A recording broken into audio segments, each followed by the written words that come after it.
Ok, gravando. Apresentar aqui para vocês os convidados de hoje, né? A Luziane, que foi nossa especializanda e que agora está lá na Bahia. Você está na Federal da Bahia também, né, Luziane? Não, eu estou no interior, em Juazeiro. Está em Juazeiro. Tá. Juazeiro. Mas eu fiz residência de gastro na Federal, na UFBA. Então, a gente está bem feliz de rever a Luziane aqui, que trouxe um caso para nós hoje. E temos o prazer de receber, pela primeira vez aqui na nossa reunião, Dr. Freitas, que é um grande hepatopatologista, um dos grandes expoentes aí da patologia hepática no Brasil, né? Junto com a nossa querida Valéria, que já não está mais atuando, mas são os grandes hepatopatologistas que a gente tem aqui, junto com o Dr. Venâncio e esse time muito bom que a gente tem de patologia hepática no país. Então, obrigada pela presença e, Luziane, a palavra é sua. Boa noite a todos, tá? Vamos começar um casinho aqui do consultório, aqui de Juazeiro, tá? Paciente JSD, 44 anos, natural de Juazeiro, procedente de Feira de Santana, Bahia, autônoma. Ela veio com a queixa principal de tontura e perda de peso há 3 meses. Eu coloquei a queixa, mas ela veio encaminhada por outro colega para avaliação, tá? Na história da doença atual, ela veio para uma primeira consulta em 25/8 do ano passado. Ela foi encaminhada pelo hematologista, tá? Porque estava investigando algumas alterações no hemograma, que eu não coloquei para a gente ficar no mistério. E foi visto também nos exames de imagem, que ela tinha feito de rotina, algumas alterações hepáticas. Ela vinha com essa queixa de tontura, perda de peso, de cerca de 4 quilos nos últimos 3 meses, negava icterícia, negava colúria, negava colia fecal. No interrogatório sintomatológico, ela relatou uma dor abdominal difusa, mais em epigástrio, 3 em 10 de intensidade, tipo cólica, uma dor intermitente, que veio associada ao quadro e que melhorava com o uso de analgésicos comuns, sem fatores de piora. No momento dessa consulta, ela já não se queixava de dor abdominal, tá? Negava febre, melena, ou hematêmese, negava fadiga e referia uma metrorragia. Negou disfagia, negou disúria, negou febre, e o hábito intestinal eram fezes bem formadas, tá? Sem sangue, muco ou restos patológicos. Nos antecedentes pessoais, era uma paciente recém-diagnosticada com diabetes, mas que ainda não estava fazendo uso das medicações. Negou hipertensão, era também dislipidêmica e estava usando rosuvastatina 10 miligramas dia. Estava usando colicalciferol de 7.000 unidades por semana, um polivitamínico, que é o Quelatus Mente. Negou hemotransfusão, não tinha tatuagem ou piercing. De cirurgias, ela tinha 2 partos cesáreos e tinha uma colestectomia aos 29 anos. Era gesta 2/2 e não tinha história de abortos. Os antecedentes familiares, o pai dela faleceu de câncer de fígado, ela não sabe a etiologia, tinha em torno de 60 e poucos anos, negou doenças autoimunes na família, negou consanguinidade, tá? De hábitos de vida, é uma paciente ex-tabagista, tinha uma carga tabágica de 11 maços ano, ela fumou dos 16 aos 38 anos. Era etilista, mas assim, um etilista em pouca quantidade, menos de 10 gramas de álcool dia, assim, bem eventual, tá? E o que chamou a atenção na história dela é que ela fazia uso de amoxicilina, Infralax, Torcilax, paracetamol, nimesulida e Clavolin o Clavolin ela usava de uma forma mais rotineira para tratar sinusopatia, ela disse que tinha uma história de sinusite e faringite de repetição, e acabava indo para a urgência, fazia uso de anti-inflamatório e acabavam prescrevendo também antibióticos para ela. Na maioria das vezes, amoxicilina com clavulanato. Ela fazia uso regular de chás também, principalmente chá de boldo, erva doce e cidreira. No exame físico, era uma paciente que o que chamava a atenção no exame geral, que estava um pouquinho hipocorada, tá? Cardiovascular e respiratório não tinha nada que chamava a atenção, paciente estável, assim, PA boa, frequência cardíaca normal, respiratória. E o que chamava a atenção no exame de abdômen é que era um paciente que tinha um baço palpável, mais ou menos 3, 4 centímetros do rebordo cortical esquerdo. O abdômen era indolor à palpação, não tinha alterações à inspeção, só a cicatriz realmente da colestectomia. Não tinha estigma de insuficiência hepática. O exame neurológico sem alterações e as extremidades também aquecidas, perfundidas, sem edemas, tá? E aí, gente? Quem vai começar hoje, hein? Pelo exame físico e antecedentes. Quem que vai começar hoje, doutora Maria Lúcia? Hoje, deixa eu ver. A plateia está grande aqui, hein?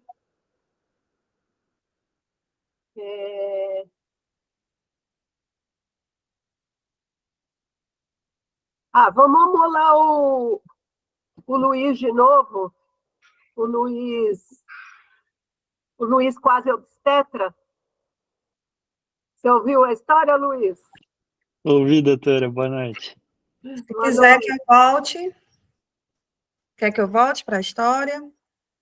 Pode voltar só ali na primeira anamnese que você coletou, por favor?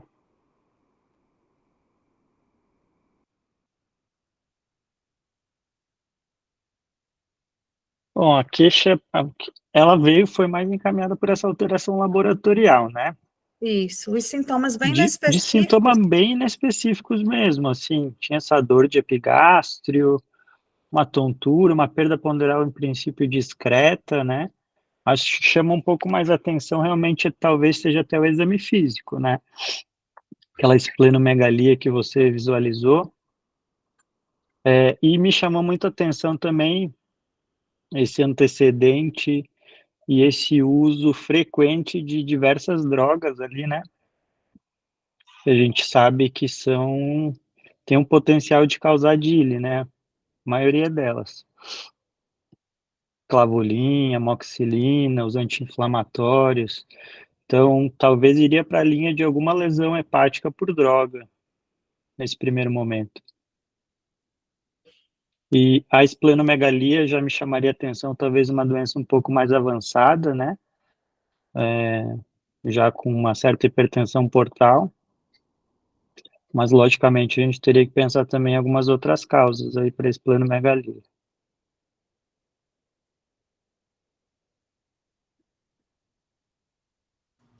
E aí vai ter mais alguém que vai acrescentar mais hipóteses aí?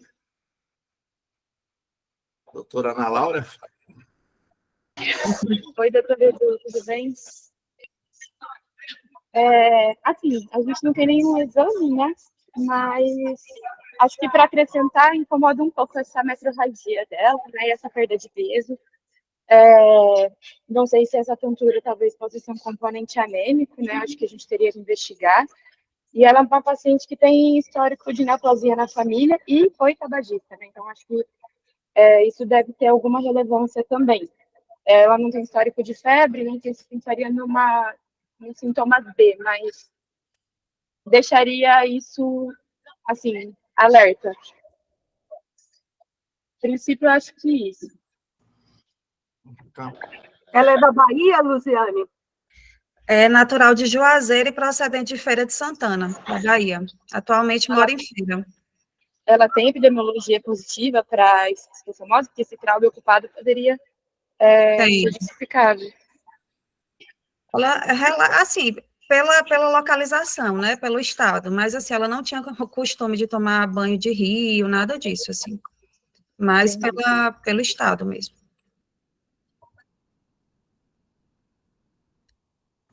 e você conseguiu, na história que você tirou, essa cólica abdominal dela, ela não associava com nada e ela estava sem a cólica no momento da consulta, era isso? Isso, era mais em epigástrio, sabe, a dor dela. Era uma dor difusa, mas localizava mais em epigastro. E aí ela veio com alguns exames, né, que já estava investigando essa dor também. É um fator de melhora, de piora, alguma coisa para a gente pensar? Melhorava com analgésico comum e não tinha fatores de piora. Ela não conseguiu, na verdade, associar o fator de piora. Então, alguém mais quer falar? Radiação, assim, para dorso, não tinha náusea nem vômito. Doutor, agora que a Ana falou também da perda de peso, histórico de neoplasia, não sei se pensar em alguma neoplasia hematológica para explicar essa esplenomegalia, talvez. Então, nós fomos aumentando, né, de xistossomose, neoplasia, DILI. Então, uma paciente moradora de uma região que talvez seja, apesar dela não ter epidemiologia de frequentar Lagoa de Coceira, aí, ela teria, pelo menos, vindo de uma região que poderia ter xistossomose, né? E a metrorragia era importante? Era importante, era importante. Ela disse que tinha saída de coágulos, inclusive. Quer dizer, poderia estar associada à esplenomegalia com plaquetopenia e, eventualmente, poderia ser alguma outra coisa, né, ginecológica.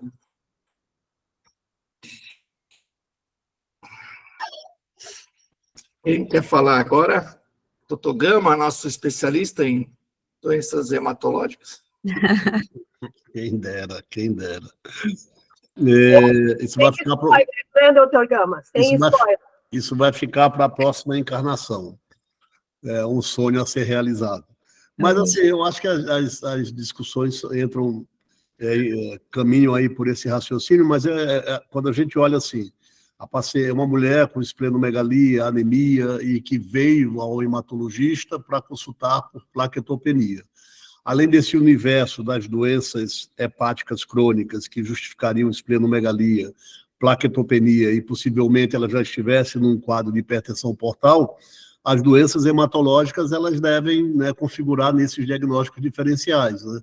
Então, uma mulher com anemia crônica, com esplenomegalia, será que ela entra no universo, né, das hemoglobinopatias, né, das doenças de membrana eritrocitária? Então, esferocitose hereditária cursa com esplenomegalia, né? Talassemia é pouco provável, porque se ela tivesse uma talassemia com esplenomegalia e anemia, ela seria politransfundida desde a infância, né?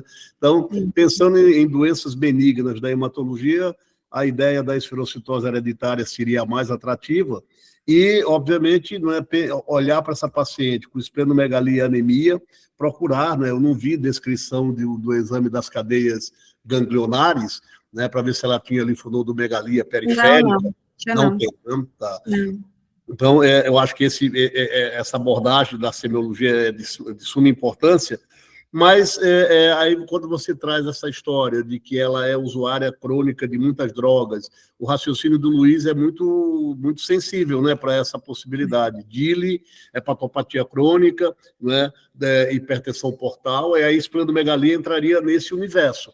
Mas eu acho que abrir uma gavetinha ali para colocar as doenças hematológicas é bastante pertinente, né? Luziane, tem leishmaniose lá? Tem. Tem leishmaniose. Lembrar, né, anemia com esplenomegalia, como alguém perguntou aqui, anemia com Tem esplenomegalia. muito caso até de paciente que interna no hospital regional. E a outra coisa dessa dor, se essa dor poderia ser trombose da porta, né? Sim, sim. Alguém quer mais dar uma discutida? Ou vamos ver os exames? Pode passar? Doutora Lúcia, quer falar alguma coisa? Não, acho que é isso. Levantamos várias hipóteses, né? A questão de juntar a anemia com esplenomegalia é interessante, embora ela tenha uma causa para essa anemia por perda, né? Porque ela tem uma metrorragia aí importante, que a Luziane comentou, com coágulos e tudo mais, Que idade que ela tem, Luziane? 44. 44, pode ser né, uma metrorragia disfuncional, difere climatério, enfim. Então, ela teria uma causa para essa anemia. Anemia. Mas eu acho que as hipóteses que foram colocadas são essas aí mesmo, né? Na verdade, nós ainda não sabemos, né, se o achado hematológico dela é plaquetopenia, você só falou aí em alterações hematológicas, mas a gente supõe que seja, porque tem também esplenomegalia, né? Então, agora, acho que o caminho, quando encontro uma esplenomegalia, é saber se cursa com hipertensão portal ou se é sem hipertensão portal, porque aí são caminhos diagnósticos totalmente diferentes, né? Então, vamos em frente, vamos ver o que você vai contar para nós. Pronto, essa paciente, ela... A plaquetopenia estava lá no enunciado do folder da doutora Lúcia. É verdade. Mulher, tanto 40 essa dica anos, já foi dada. plaquetopenia. Então, a deixa da plaquetopenia estava lá. Estava no folder, tem razão. Pronto, ela veio do hematologista, né, para essa consulta, e ela já veio com alguns exames que foram realizados, foram solicitados pelo hematologista. Então, assim, ela trazia alguns exames. Do dia 15 de maio do ano passado, você vê que ela tinha enzimas hepáticas TGO, TGP normais, né? Tinha uma fosfatase e gama-GT também normais, tá? No dia 3/8, ela chegou tinha uma hemoglobina de 11,2, era um padrão hipomicro, tá? Um leucograma de 3.300, uma plaqueta de 65.000, e já houve uma elevação das enzimas hepáticas, um aumento, a gente não tinha bilirrubina de maio, mas ela tinha um TGO de 82,6, mais de 2 vezes, né, o valor da normalidade, tinha um TGP quase 3 vezes, né, o valor da normalidade, uma bilirrubina total de 1,66, as custas de direta, e nesses exames não tinha fosfatase nem gama. Do dia 15/8, ela tinha um INR de 0,9, normal, e tinha sorologias virais do dia 3 de agosto, todas não reagentes, incluindo o anti-HAV e IgG, né? Em maio, também, ela fez um perfil lipídico, tinha um colesterol de 270, um HDL de 58, um LDL de 161, uma glicemia de jejum de 111, e um triglicerídeos de 248. Pode passar? Não, a gente consegue excluir alguma coisa baseada nesses exames? Luiz Gustavo, você que foi o primeiro a ser chamado pela professora. Olha, as primeiras enzimas ali, bom, estão dentro da normalidade, mas tem um que é um ST maior que um LT, mas dentro da normalidade. Talvez se ela já fosse uma paciente crônica, uma hepatopata crônica, isso aí seria uma justificativa. Nos exames ali de 3 de agosto, ela tem uma pancitopenia, né? Chama atenção essa piora de transaminases e a bilirrubina ali o predomínio é de indireta, né? Direta. Ficou bem assim. Direta, é verdade, meio a meio, né? Né? Meio a meio. Para pensar talvez em alguma coisa de hemólise, mas... Bom, não sei se me ajudou tanto assim ainda não. A anemia parece que é hipomicro, então ela poderia ser secundária à própria... Da metrorragia, né? E parece que ela está meio alterada do ponto de vista metabólico, né? Isso. Que justificaria talvez as transaminases, né?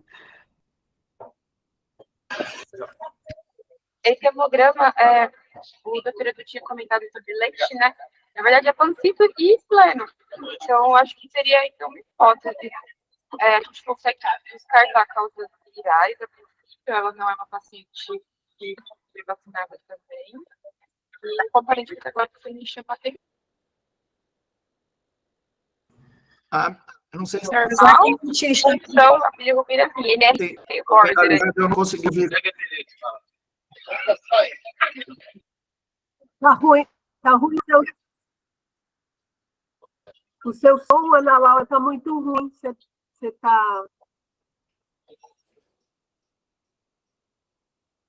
Lembrando só que a paciente não tinha em um momento fora de febre, né? Assim, que chamasse tanta atenção.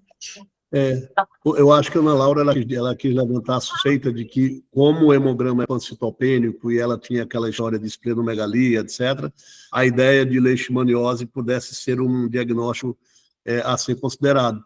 Mas a Luziane disse bem aí um dado muito importante, né? Leishmaniose, calazar, é uma doença febril, crônica, né? E essa febre ela progride com a história natural da doença, né? E ela não teve febre em momento nenhum, né? Isso.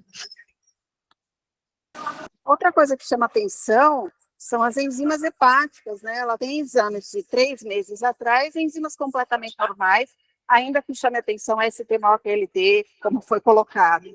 Mas ela muda esse padrão nos últimos 3 meses, né? Então, assim, era interessante saber se nesse período ela usou aqueles medicamentos, porque eu entendi que ela faz uso meio que recorrente desses medicamentos, né? Então, assim, aparentemente, continua ainda a possibilidade, pela observação que o Luiz fez, mas alguma coisa mudou, né? Nesse mais recentemente, vamos dizer assim. Então, isso me chamou atenção.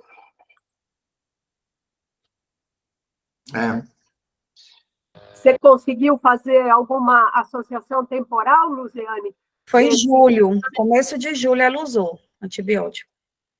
No começo de julho usou, e Clavulim, Clavulim.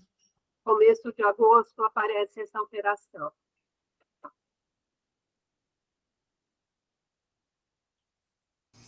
Vamos ver o ultrassom, né?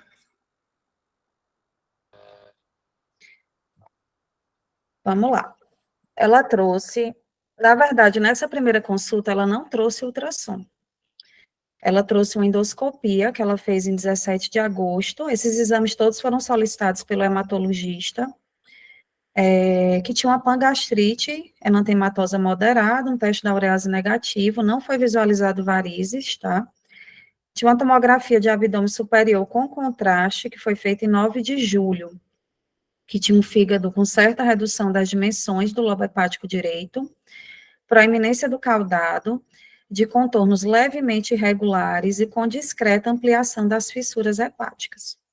Observando-se diminutas imagens de hipodensas sem realce, nos segmentos 4 e 7, a maior medindo 0,5, que na conclusão ele coloca como se fossem sugestiva de cistos, né? O baço com dimensões aumentadas, tá? Um índice esplênico de 1.195, com valor de referência máximo 450. Colestectomia, né, que ela fez previamente, uma pequena hérnia umbilical. Fez uma eletroforese de proteínas, que também não chamou atenção, e o sumário de urina dela não tinha proteínas, não tinha hemácias, tá?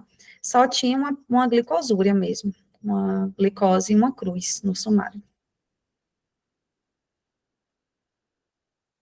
Esses foram os exames que ela veio para mim, na primeira consulta. Tinha feito outros, né, mas aí não trouxe. E aí, doutor Gama, tem hipertensão portal ou não? Tem um fígado crônico, né? Um fígado com redução das dimensões, né? Com proeminência do lobo caudado.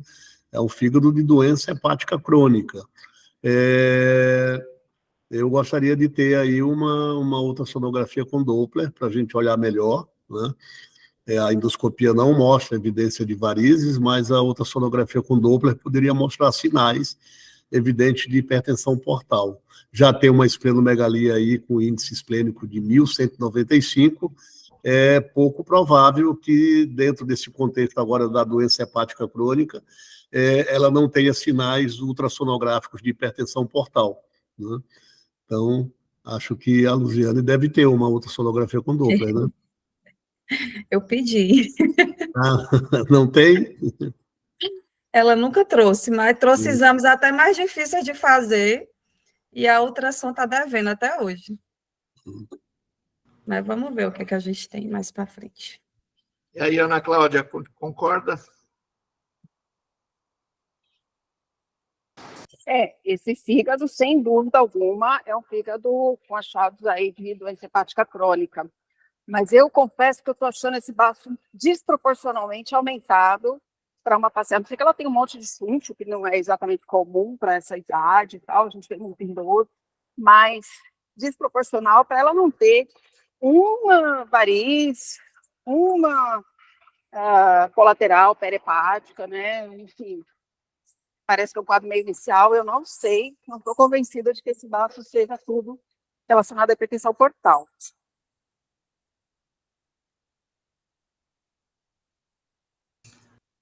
Vamos em frente?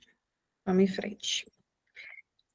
Pronto, ela, nessa primeira consulta, eu pedi uma ultrassom com Doppler, pedi essa parte autoimune, repeti a parte do hepatograma, a pesquisa para celíaca, que ela tinha essa do abdominal inespecífica, essa perda de peso, o perfil tiroidiano, ferritina, e repeti o hemograma.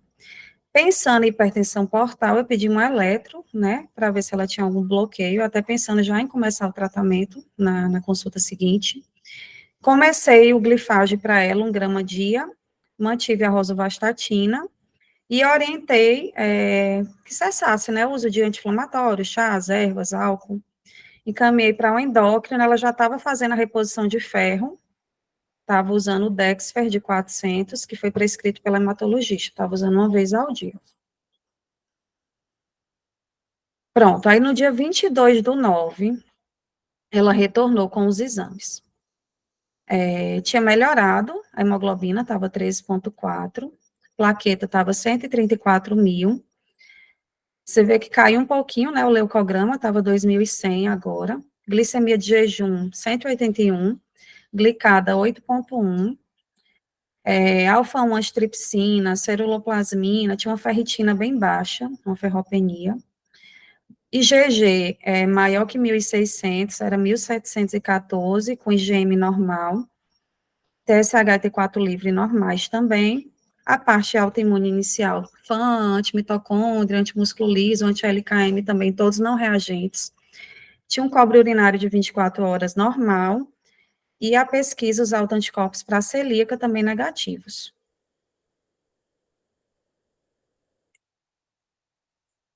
E aí, ela trouxe um eletro também, sem alterações, tá? Ritmo sinusal regular, com frequência de 72. Nesse primeiro retorno, eu pedi uma biópsia hepática, reforcei a ultrassom e pedi alguns autoanticorpos mais específicos, né? Pedi o anti-SLA-LP, anti-SP100, anti-IP210, comecei o carvedilol, mesmo sem varizes, mas ela tinha, assim, indício de um fígado crônico, tinha esplenomegalia, plaquetopenia, comecei 3,125 de 12 em 12, repeti o laboratório geral, orientei que procurasse o endócrino, nutricionista, vacinação, e mantive as medicações que ela já estava usando. O segundo retorno dela foi no dia 27/10. Aí ela trouxe exames do dia 25 de setembro, que tinha um INR de 1,03, bilirrubina 1,39. Você vê que agora a bilirrubina direta está menor, né? Está mais às custas de indireta. E aí caiu novamente a hemoglobina, 11,7, essa leucopenia de 2.300, plaqueta de 64.000.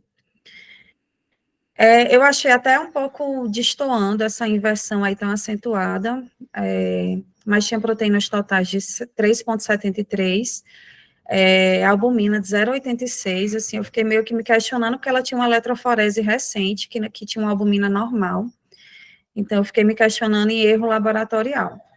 E aí veio com a gama-GT de 501, com valor de referência 38, uma fosfatase de 867, mais de 3 vezes, né, o valor, quase 3 vezes, na verdade, né, o valor da normalidade, um TGO de 52, um TGP de 142, função renal e eletrólitos normais, uma saturação de 8%, e aí trouxe é por isso que eu disse que ela fez exames até mais difíceis e não fez ultrassom com Doppler. ela trouxe um AMA M2, todos, anti-LC1, anti-SLALP, anti-SP100, anti-GP210, todos não reagentes. Pode passar? Não, deixa eu perguntar para o Luiz Gustavo. O que ficou de hipótese, Luiz? Esse laboratório Luciane, mudou um pouquinho, né?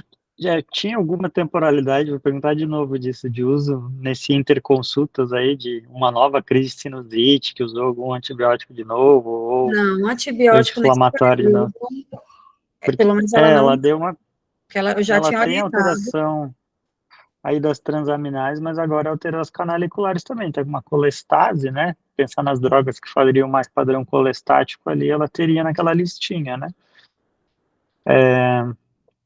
Essa albumina realmente é bem desproporcional, estranha, né? E Uma ela coisa tinha uma laboratorial, bem talvez, um erro, né? Não sei. E, bom, aí agora tá com um pouquinho mais de predomínio de bilirrubina indireta, né? E a anemia ainda segue ali. Não sei se pensar alguma coisa de hemólise, não sei se você pensou. Porque, assim, a leucopenia em si poderia ser explicada pela doença hepática crônica, né? Aí eu não sei até que ponto que a gente deveria ir fundo na investigação dessa pancita, né? Eu não Procurar outras insisti tanto causas, em talvez hemólise, hematológicas. porque como ela veio do hemato, e era um hemato, assim, um hemato muito bom aqui na Entendi. região, sabe? Aí eu fiquei, poxa, ele já deve ter excluído essa parte, assim, mais hematológica, né?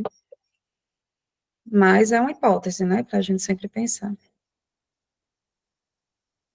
Não tinha mielograma. Não, Essa saturação está muito baixa, né? muito baixa. E ela já estava repondo, né? Você vê que ela já estava usando o ferro oral. Mas bem a metrorragia, né? Você não chegou a fazer ultrassom pélvico para saber Não, o que ela tinha?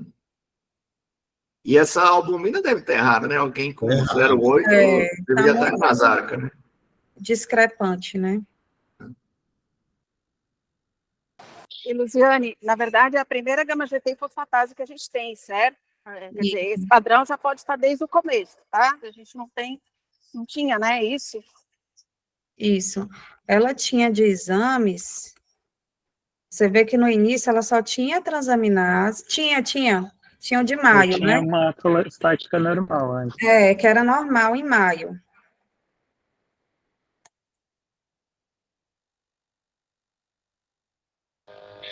Pronto, aí nesse momento, ela veio com o resultado de biópsia, mas eu achei a biópsia bem incompleta e aí pedi revisão de lâmina. Eu nem coloquei aqui, porque mais tarde o doutor Freitas vai falar da revisão de lâmina que ele fez, tá bom? Mas ela veio, e aí, baseado nesses achados da biópsia, eu já tomei algumas condutas.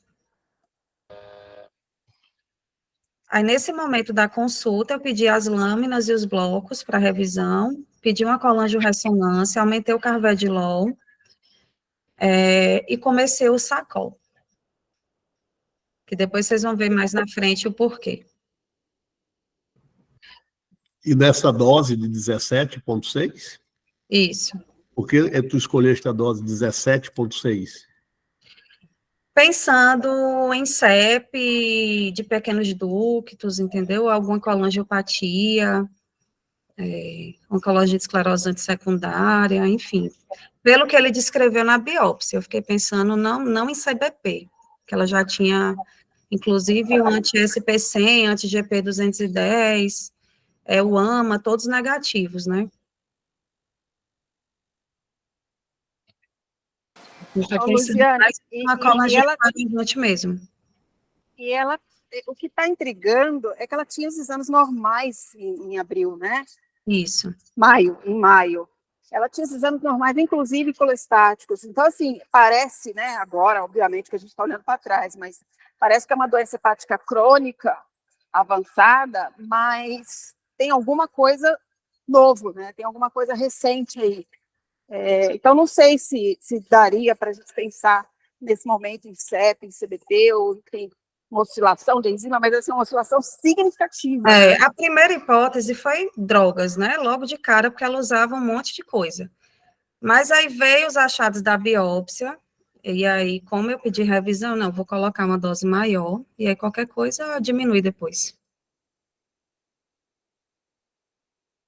Eu acho que aqui, nesse caso, ele tem algumas coisas assim complicadas, né, que não batem muito, enfim, mas acho que algumas certezas dá para a gente ter.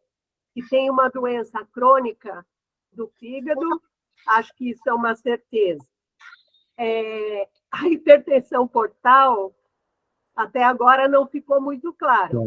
Concordo totalmente com o Gama, que sem um ultrassom com Doppler aqui não dá para a gente ter certeza. Até acho discutível, né, Luciana? Não sei, mas a introdução do carvedilol, tudo bem, pode estar certo, mas a gente não tem elemento. Não tem a certeza, é verdade.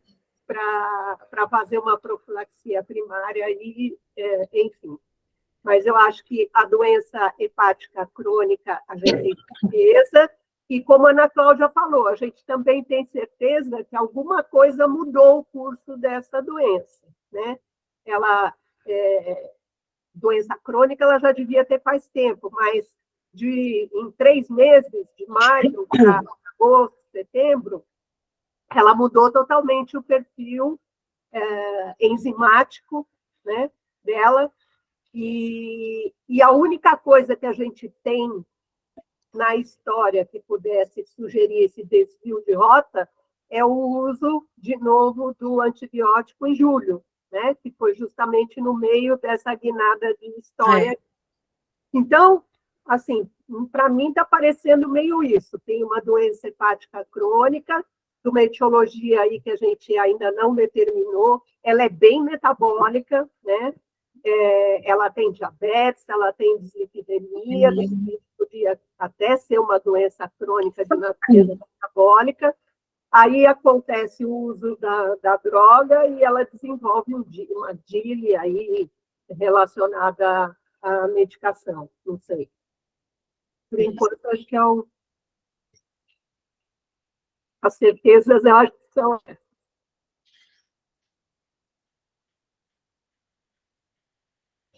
Pode passar, gente?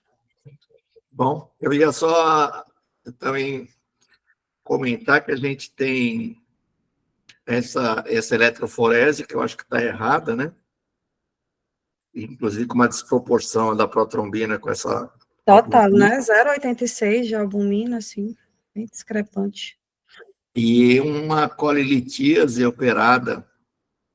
Jovem, né? Jovem. Então, não sei também se a gente teria alguma outra coisa, porque como ela começou a ter dor e subiu canalicular, eu acho que está muito bem pedida essa colangio-ressonância aí, para a gente ver se ela não tem nada, eventualmente, litiásico ainda, né? Abaixo de 40 anos, né? Pensando em Alipac, né?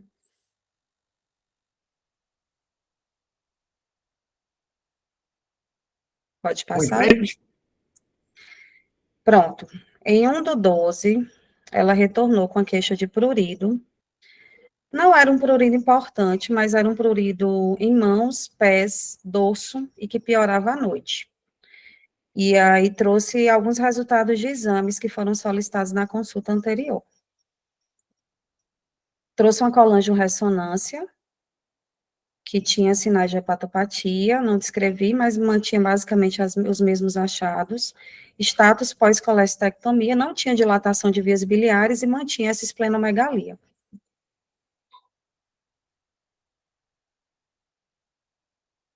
E aí, nesse momento, eu comecei sertralina, ela tinha também ansiedade, eu aproveitei e botei para as duas coisas. E aí pedi a revisão de biópsia, né, que ela veio com os blocos e com as lâminas, e aí eu fiz a solicitação para a revisão de lâmina. Como ela morava em Feira, eu pedi para ela procurar Dr. Freitas em Salvador. No dia 5 de janeiro, ela retornou com melhora do prurido e trouxe o resultado da revisão de lâmina e alguns exames laboratoriais. Nesse momento, ela queixou-se também de alguns sintomas dispépticos, epigastralgia, empachamento, mas sem nenhum sinal de alarme, tá? Os exames laboratoriais... Não, segura um pouquinho, vamos ver a lâmina agora, né? Eu só ia perguntar... Ia ser depois do laboratório, mas pode ser. Então, são exames da época da biópsia? De janeiro, isso. Bom, se são da época bem da biópsia, né? Acho que a gente... E são exames, acho que pós o SACOL, né? Tinha pouco tempo que ela começou em dezembro, né? Ah, tá. Mas tinha uma fosfatase de 338, gama GT de 373, TGP de 115, TGO de 67, bilirrubina teve uma queda, 0,91, e aí tinha uma albumina de 3,9 com globulina de 3,5, vitamina B12 e vitamina D normais, vitamina D um pouquinho baixa, mas ela não era população de risco, então a gente considera normal. Tinha melhorado a anemia, ela tinha essa leucopenia de 1.690, só baixando, né? E uma plaquetopenia de 84.000. E a diabetes, você vê que deu uma descompensada. Estava com glicada de 9,8. Pronto, aí chegou a revisão de biópsia. Vamos... Doutor Freitas, nós estamos indo bem? Clinicamente ou não? Estamos longe. Bom, boa noite a todos. Eu posso ter acesso à minha apresentação? Como é que eu faço? Sim, sim. Acho que a Luziane precisa sair.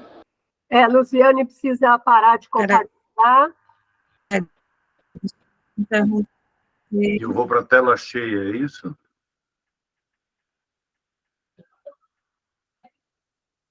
E daí agora você vai nos pontinhos e vou para a tela cheia. É isso? Isso, é melhor tela cheia. Você não vai ver a gente, mas a gente vai ver. Deixa eu ver, porque eu não estou conseguindo. Deixa eu ver se eu estou com a minha tela cheia, na realidade. Está aqui. Tela cheia. Vocês estão vendo mesmo? Clica em cima da telinha que aparece aí o botão compartilhar vai ficar acessível. Bom, a telinha que aparece... Doutora Lúcia, eu vou mandar um print que eu fiz para a Luziane aqui, eu acho que ajuda. Que ela teve dificuldade. Embaixo da... Agora... tem que compartilhar. Apresentar agora. Ok, apertei. Tela cheia. Aí aparece uma telinha. Tela cheia.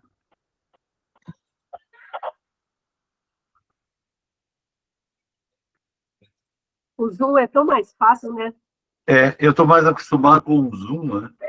Ele está aparecendo aqui como se... sim, está voltando a Deu certo. Agora, você tem que clicar na sua apresentação. Apareceu para você? Apareceu. Está com a tela cheia? Tá. Tá certinho. Okay. Tá certinho. Então, boa noite a todos. É um prazer imenso. Eu gostaria de agradecer o convite. Quando eu não participo de sessão, eu tenho síndrome de abstinência. Então, isso tem sido a rotina semanal que eu gosto muito de fazer. Eu recebi esse caso para uma revisão e emissão de segunda opinião.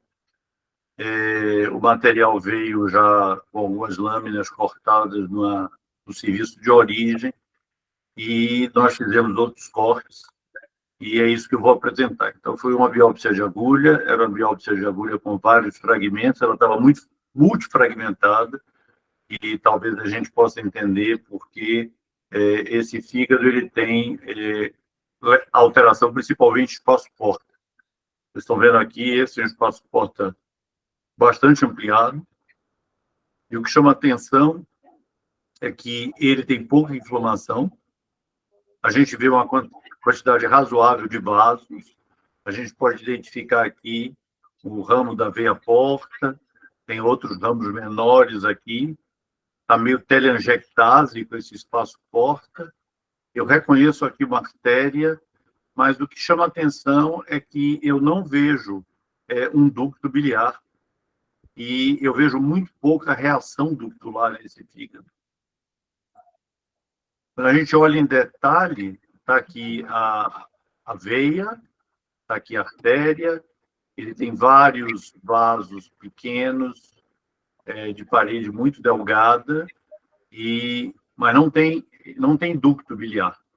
Eu deveria ter, acompanhando a artéria, um ducto com um calibre equivalente ao calibre do ramo da artéria. O que eu vejo aqui na periferia é um pouco de reação ductular, são alguns dúctulos biliares aqui nessa região. No parênquima hepático, nós podemos ver alguns hepatócitos aqui em apoptose, tem um certo grau de balonização hepatocelular. Quando a gente compara esse hepatócito com esse hepatócito aqui, a gente vai ver que ele está pelo menos 4 a 5 vezes maior. Olhando outras áreas do fígado, esse aspecto se repete. Aqui nós temos um outro espaço porta, nós reconhecemos a artéria, nós reconhecemos o ramo da veia e não aparece ducto biliar. Bom, observem que existe um certo edema do espaço porta, ele tem uma fibrose que não é muito densa, tem esses pequenos vasos, e aqui ele isola uma ilha de hepatócitos, né? Mostrando que alguma coisa nesse meio campo aqui foi destruída, deixando, então, um pouco de hepatócito. Aqui aparece um outro espaço porta, eles estão, de certa forma, aproximados, e aqui eu tenho um pequeno ducto biliar que tem um aspecto distrófico, tá? Ele tem uma luz pequena, ele tem os núcleos em alturas diferentes, e esse é o aspecto que se repete. Aqui, outra vez, um pouquinho de célula inflamatória, mas definitivamente essa paciente não tem uma doença inflamatória. Aqui está a artéria, a veia, outro ramo da veia e nada de ducto biliar. Alguns eosinófilos presentes. Eosinófilo é uma célula que aparece na resposta inflamatória, a gente não precisa se assustar com a presença deles. E aqui um ducto biliar bem distrófico, né? Então, esse é um ducto biliar que não parece um ducto biliar normal, ele tem células com núcleos mais arredondados, outras com núcleos menores, tá? E esse é o aspecto que a gente chama de um ducto biliar distrófico. E em outros espaços portas nós encontrávamos outras estruturas biliares com esse aspecto diferente do normal. Esse foi o espaço porta mais inflamado que eu encontrei na amostra, portanto não tem muita inflamação. Esse infiltrado inflamatório é predominantemente mononuclear, linfocitário, eu praticamente não vejo plasmócito, encontro um ou outro eosinófilo. E em uma outra área eu encontrava, outra vez, alguns dúctulos biliares também, com esse aspecto irregular, às vezes vacuolado, dando a ideia de que houve, por algum motivo, uma agressão a essa estrutura biliar. Bom, a biópsia era uma biópsia com agulha bem fina, né? Vocês estão vendo aqui, mas a gente pode perceber a presença aqui de uma porção mais ou menos nodular do parênquima hepático, uma fibrose que se insinua por aqui, que parece estar circunscrevendo porções nodulares do parênquima hepático, e isso fica mais patente aqui nessa coloração pelo picrocílios vermelho, que liga-se ao colágeno, mostrando, então, que nós temos já, assim, uma alteração da arquitetura normal do fígado. Bom, diante desses achados, nós chamamos a atenção que há uma marcante ductopenia. Em mais de 70% dos espaços portas, nós não encontrávamos ducto biliar. Havia uma reação ductular muito discreta e nós vimos também essas alterações distróficas. O componente inflamatório portal era muito discreto e que eu não tinha atividade de interface. E aquela valorização dos hepatócitos me fez pensar na possibilidade. Eu não vi bilirrubinoestase, mas a possibilidade de uma coletoestase deveria ser considerada. E fiz mais comentários chamando atenção para a ductopenia, de que as causas de ductopenia são muito variadas, mas que certas medicações devem ser consideradas, sobretudo o uso de antibióticos com ácido clavulônico. Né? Sugeri a possibilidade de se fazer uma citoqueratina 7, porque a metaplasia biliar de hepatócito iria nos confirmar uma colestase crônica. Né?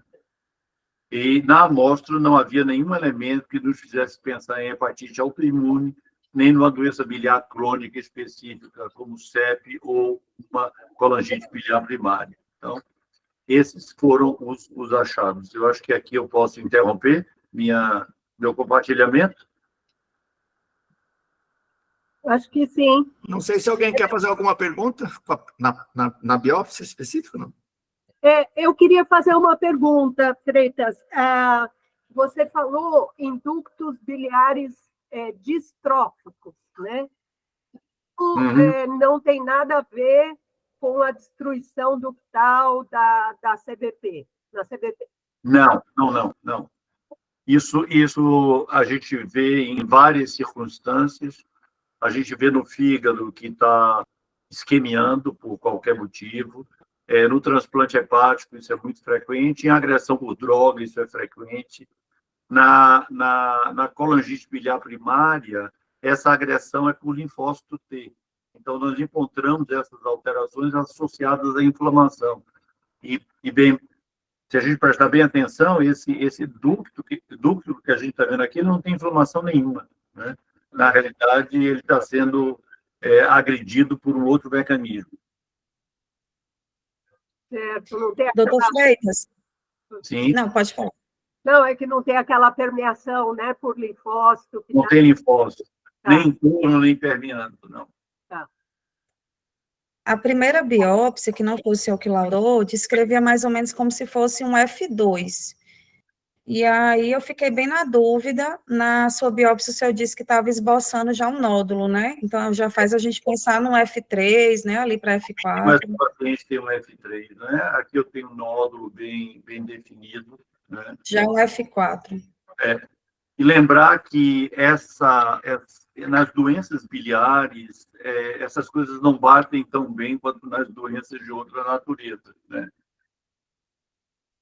A fibrose biliar é uma fibrose que é diferente da fibrose que a gente vê nas outras formas de cirrose, na realidade. Entendi. Esse aumento das vênulas é compatível com o quadro? Porque aparentemente chamou a atenção sua que havia uma desproporção, né? Com muita dilatação de veias. A gente vê isso em hipertensão portal, né?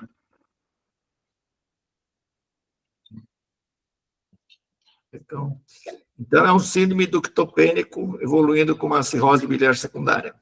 Ela está evoluindo para a cirrose. E essa cirrose, essa fibrose, você achou que é de padrão biliar? Essa fibrose é a fibrose de padrão biliar, sim. Tá. Ótimo. Então, acho que o diagnóstico patológico é esse, né? Uma síndrome ductopênica, uma fibrose de padrão biliar evoluindo para uma cirrose de padrão biliar, né? Uhum. O padrão da nimesulida é diferente ou poderia somar também? Eu não lembro se a nimesulida é mais parenquimatosa ou também é... Ela é mais parenquimatosa, ela faz uma doença mais aguda e mais, francamente, bilirrubinoestática, né? A gente vê muita bilirrubina na nimesulida, né? E você... Desculpe. Não, pode falar, pode falar. Não, eu ouço, tudo bem. Não, eu ia te perguntar se você, na sua experiência, viu outros casos com clavulanato com esse aspecto, assim, se isso te chama atenção como para ser a hipótese mais provável. Ele faz muita colestase e faz um padrão hepatítico colestático, né? Uhum.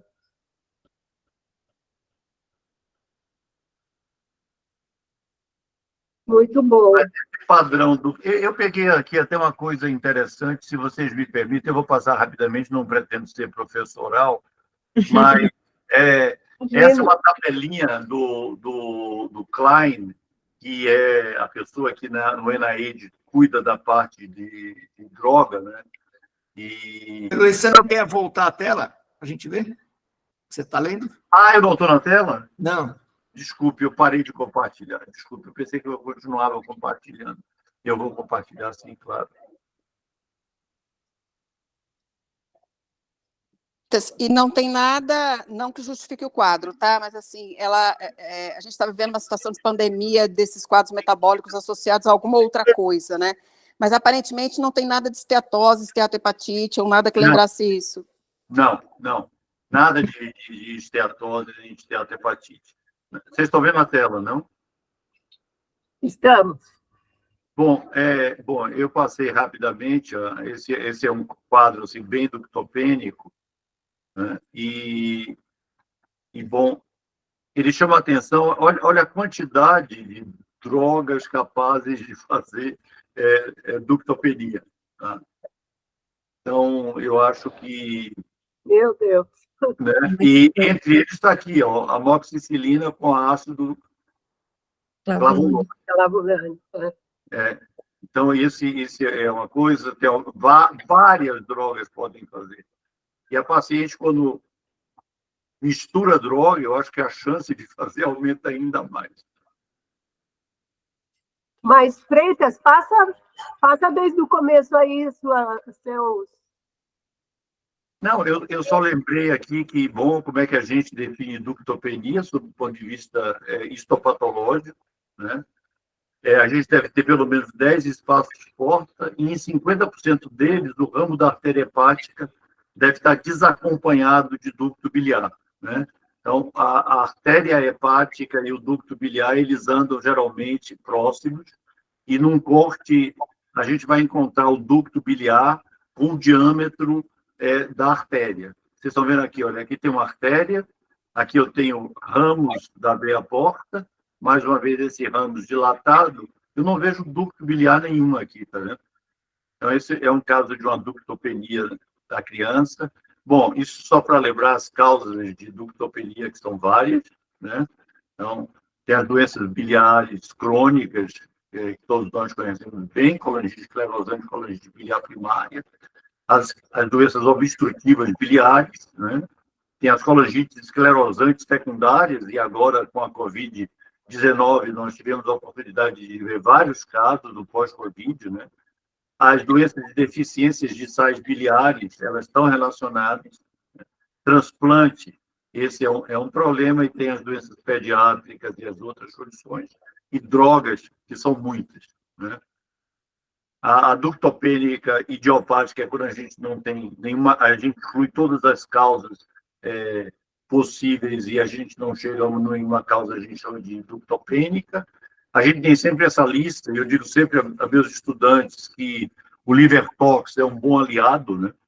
E a gente deve trabalhar sempre. A citoqueratina 7, ela nos ajuda, tá? Vocês estão vendo aqui, olha, esse é um caso de um ductopênico, em que a gente vê a reação ductular marginal, mas aqui no meio eu não tenho nenhum ducto biliar. E ele ajuda também quando os hepatócitos aparecem marcados com citoqueratina 7. Isso é um marcador indireto de colestase crônica, né? Isso a gente chama de metaplasia biliar dos hepatócitos, porque normalmente os hepatócitos não expressam citoqueratina 7. Citoqueratina 7 é uma citoqueratina de colangiócito e de célula prefusora hepática, né? Vocês estão vendo aqui algumas. Na cirrose biliar primária, na colangite biliar primária, na fase florida, tem esse aspecto da colangite destrutiva não supurativa, né? A gente tem aqui um ducto biliar claramente lesado, infiltrado por células inflamatórias, e com esse manguito de células mononucleares em torno dele. Algumas vezes eles formam granulomas, o que faz pensar, aqui outra vez, e aqui, olha, a gente tem lesão de ducto, e aqui o ducto está praticamente desaparecendo, e em fases mais avançadas ele fica ductopênico, o ducto desaparece completamente. Tá? Então, o paciente termina evoluindo para uma cirrose, e na colangite esclerosante primária, a alteração ela é diferente. A gente tem uma fase que tem uma fibrose em casca de cebola, né, uma fibrose concêntrica, associada a graus variados de inflamação, que também é concêntrica, como a gente está vendo aqui. Aqui uma casca de cebola com pouca inflamação, e aqui bastante inflamação, que lembra até uma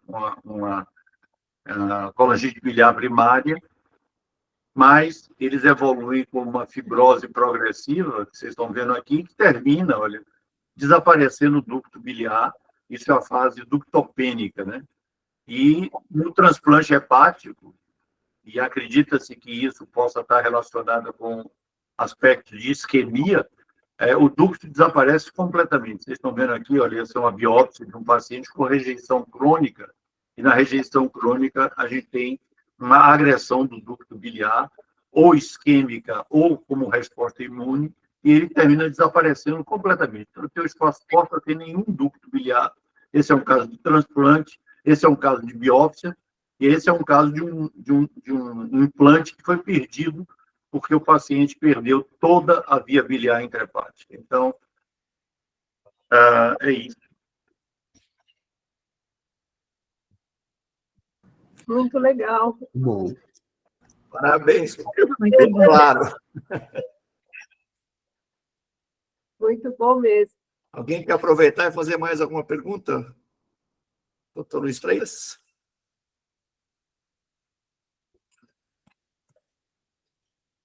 Dessas causas aí, Freitas, droga é o mais comum?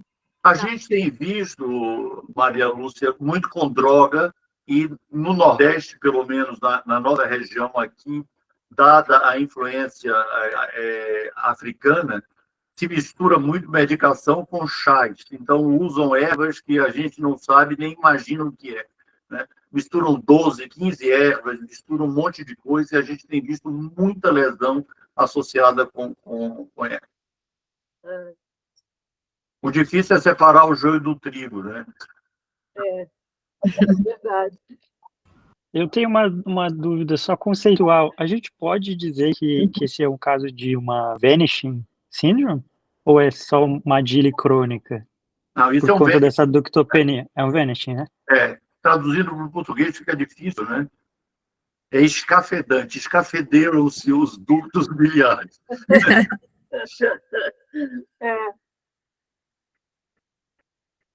Muito bom.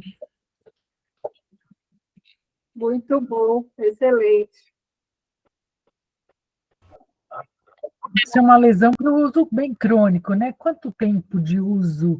Teria alguma coisa assim de uso das medicações, das drogas para causar isso? Isso é um quadro bem avançado, né? Um quadro crônico, já uma ductopenia importante. Quanto tempo? Isso é muito variável, na realidade, varia de indivíduo para indivíduo. Tem indivíduo que suspende a droga e ele reverte o quadro. Tem indivíduo que suspende a droga e não reverte o quadro.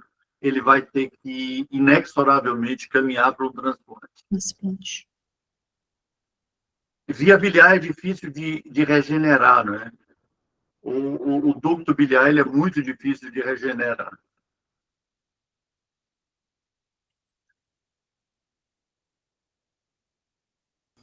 Legal. Doutora Maria Lúcia, quer encerrar a nossa reunião? Sim, a Luziane vai ficar devendo para nós, porque parece que ela... Não, você já fez o teste genético, né? Já solicitei. Já solicitou. Ela vai coletar. Ela solicitou um teste genético porque ela estava frente aí a uma colestase crônica, né, de etiologia aí a esclarecer, tem a questão da droga, e aí, quando ela tiver o resultado do teste genético, aí a gente volta a discutir, porque pode até ter uma interação, né, entre situações, né? Ela tem um background. E pensando nessa história da colestectomia também, né, com 29 anos, vai que ela tem uma mutação na BCB4, né, que pode predispor, não sei. Essa IBDR3 predispõe a doença colestática associada com droga, né? Isso. Então, quando ela tiver o teste, a gente volta. Eu queria só tirar umas dúvidas, né, aproveitando. Vocês manteriam o Sacol, porque eu senti que ela teve uma resposta laboratorial, e que dose vocês manteriam? Porque inicialmente eu tinha colocado numa dose, porque a primeira biópsia que eu recebi, meio que interrogava para investigar CEP, CBP, mas depois veio a colangio-ressonância normal, e veio a revisão de lâmina, né, que não tinha dados, assim, para CEP nem para CBP. A gente já tinha descartado também a hepatite autoimune, que a biópsia corroborou, né, mas eu notei, assim, que ela teve uma melhora da bilirrubina, gama-GT e fosfatase caíram, apesar de pouco, porque foi pouco tempo também que eu coloquei. Mas se vocês colocariam, manteriam esse Sacol para ver uma resposta bioquímica, aí pelo menos 6 meses, né, para ver se responde. E se a gente deixaria essa dose mais alta ou se deixaria uma dose mais baixa, por pensando em droga, né? Manter o Ursacol, eu acho que sim, né? Ele tem sido indicado nas colestases por droga, e se tiver esse background genético aí mais um motivo, e, na verdade, é a única coisa que você tem para dar para essa colestase que está evoluindo, né? Então, acho que sim. Dose não se sabe, né?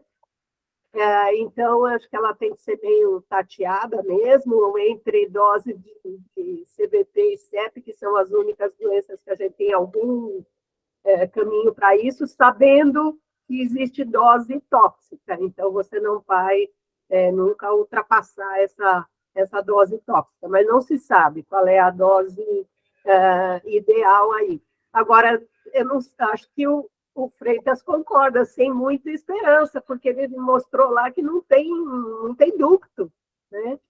Então, você está com uma paciente com uma ductopenia importante, e eu acho que ela pouca chance disso se reverter, né? Então, acho que tem que manter. Não sei se do Gama concorda, mas manter o Sacol. Eu acho que Como eu já comecei na dose de 17, eu acho que eu vou manter essa dose e observar, né?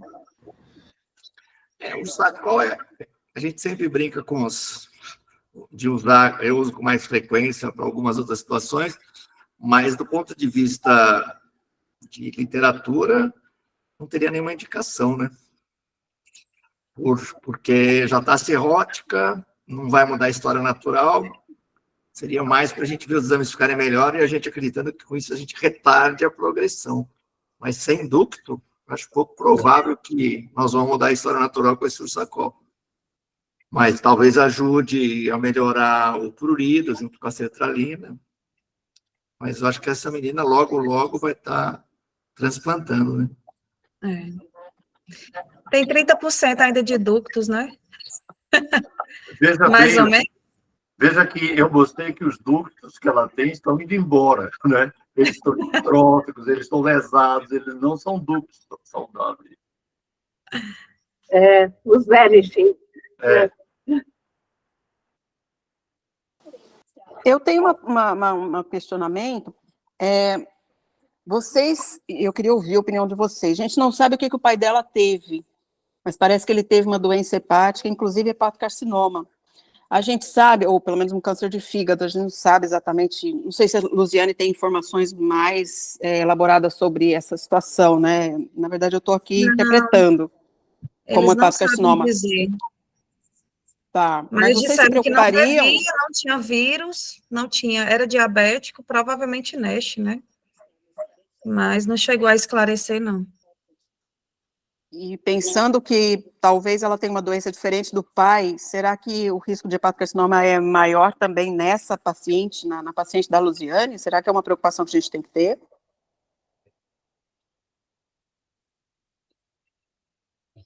É, acho que sim, né? Ela tem as doenças crônicas biliares, que ela tem uma cirrose de padrão biliar. As doenças crônicas biliares, elas também se associam à incidência, né? Tanto do hepatocarcinoma como do colangiocarcinoma. Então, acho que uma vigilância aí, pelo menos anual, ela tem que fazer, porque ela tem risco aumentado, sim. Eu pedi para ela repetir também a endoscopia dela em agosto, um ano após, para ver se surge varizes, ela vai voltar com Doppler também, com esse painel genético. Ótimo, daí você vai ter que trazer uma atualização aí para a gente. A senhora vai querer mostrar aqueles slidezinhos? Não, assim, vamos esperar o teste genético, né? Teste genético. Então, tá bom. A gente discutiu isso na segunda-feira passada, era da paciente dela? Não. A gente estava discutindo um lá que teve... Era uma colestase, uma suspeita de ser medicamentosa. Isso. E daí a gente ficou na dúvida porque o quadrão era mais parenquimatoso do que colestático, não era isso? Isso mesmo. E até a Ivonete lembrou de uma paciente que trocou prazóis várias vezes e cada prazol que ela usava, ela fazia uma alteração enzimática. E essa nossa era... Qual que era a droga mesmo? Era uma paciente jovem que fez... foram várias coisas, né? Primeiro, ela fez com um antialérgico, loratadina. Aí, depois, ela fez com alguma outra coisa. E o último quadro tinha sido com amoxa e clavulanato. Só que ela fazia quadros hepatíticos, assim, hepatites colestáticas repetidas. E aí, como os quadros eram colestáticos, alguém solicitou o perfil genético para colestase crônica, e essa paciente tinha mutação do gene ABCB4, né, das proteínas do complexo MDR3. Então, ficou essa hipótese, que era uma pessoa com uma suscetibilidade genética a fazer toxicidade medicamentosa. E depois, lendo um dos artigos sobre colestase genética, o autor até chama a atenção que quando é colestase por droga associada a perfil genético de predisposição, que a gente não deve esperar que o quadro seja só colestático, que ele pode ser hepatítico também. Então, eu achei interessante, porque era a nossa única dúvida naquele caso era porque era um quadro hepatítico, né? Era a alteração hepatocelular mais importante do que a colestase. E a outra era a BCB11, não era? Era a BCB11? Também, acho que eram os dois, sabe? Tá. Não foi? Acho que a Elza estava comentando no slide da aula dela. No slide tinha as duas predisposições, a BCB11 e a BCB4, mas Na verdade, paciente, acho que era 4. A paciente era ABCB4. O que a Elze mandou foi um slide mostrando que drogas, não é, tinham, não é, conduziam mais para a colestase pela mutação ABCB11 e outras pelo ABCB4. Mostra então, Luziane, que tem o quadrinho aí, só para terminar. Deixa eu abrir aqui.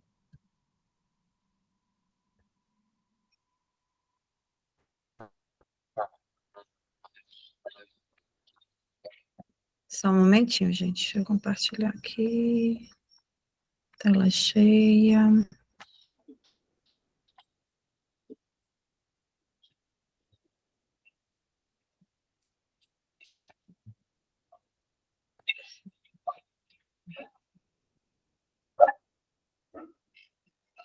Esse?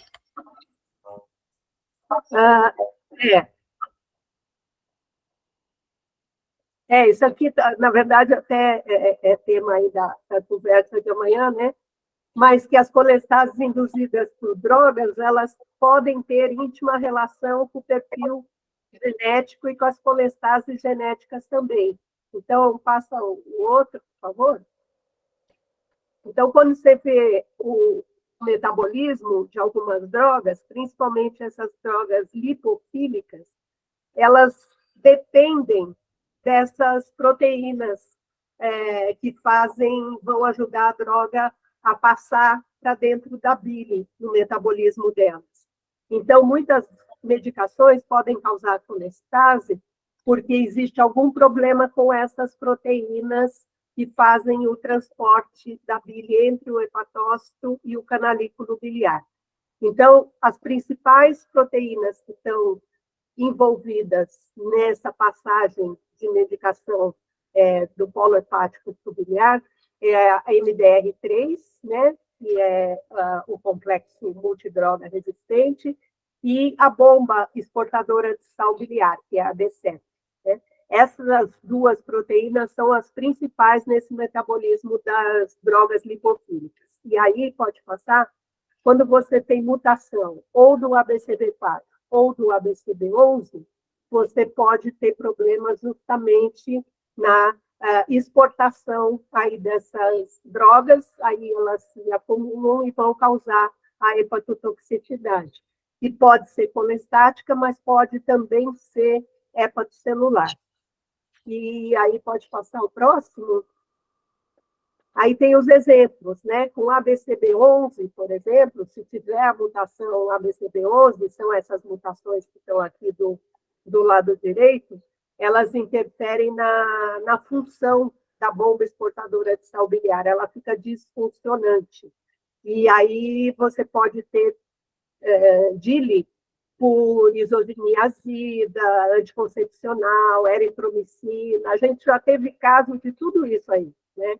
Anti-inflamatório não hormonal e os antibióticos beta-lactâmicos também. E passo outro. E quando a gente vê mutações ABCD4, que interferem na proteína MDR3, a gente tem esse monte de mutações aí também, que também vão causar certos tipos de hepatotoxicidade, né? Então, nós tivemos já há 200 anos atrás, né, dos casos de ketoconazol, que a gente até publicou, os inibidores de bomba de prótons, que foram esses casos aí que a Ivonete comentou, 3 inibidores diferentes dando hepatotoxicidade, anticoncepcional, ciclosporina, e, de novo, os antibióticos beta-lactâmicos. Então, isso está muito relacionado, né? E é interessante, tem uns autores que recomendam, que agora está virando meio panaceia pedir teste genético, né? E o autor até fala, isso é um teste caro e que deve ter as suas indicações precisas, né? Então, uma das indicações que ele coloca é se o paciente tem ou episódios repetitivos de hepatite colestática ou não por DILI, tá aí, né?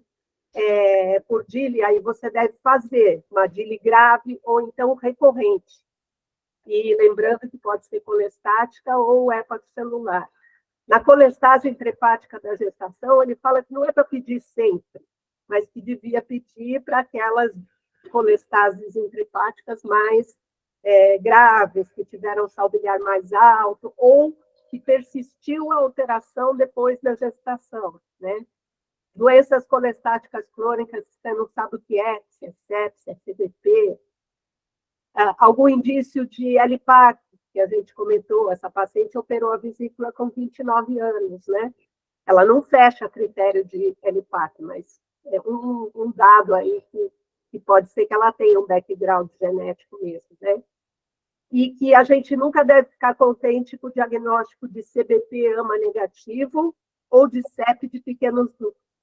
Nessas duas situações, a gente deveria ter também o teste genético, porque a gente pode estar comendo bola numa colestase genética, rotulando como CBP AMA negativo ou como CEP de pequenos grupos. Então, é isso.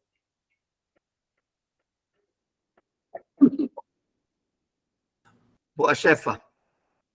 Vou finalizar com a fotinha. Cadê o spoiler da sua reunião de amanhã? É isso? Isso, é. Aí a fotinho, aí. A fotinha. A primeira com vocês e a segunda em Salvador, com o doutor Paraná, André Lira. Turma boa de lá. Legal, gente. Muito bom. Obrigada, Freitas. Foi muito Eu que bom. agradeço, foi um prazer imenso. Espero que você possa contribuir também em outras oportunidades. Obrigada, Fernando. Obrigado. Boa noite, pessoal. Boa Eunice, noite.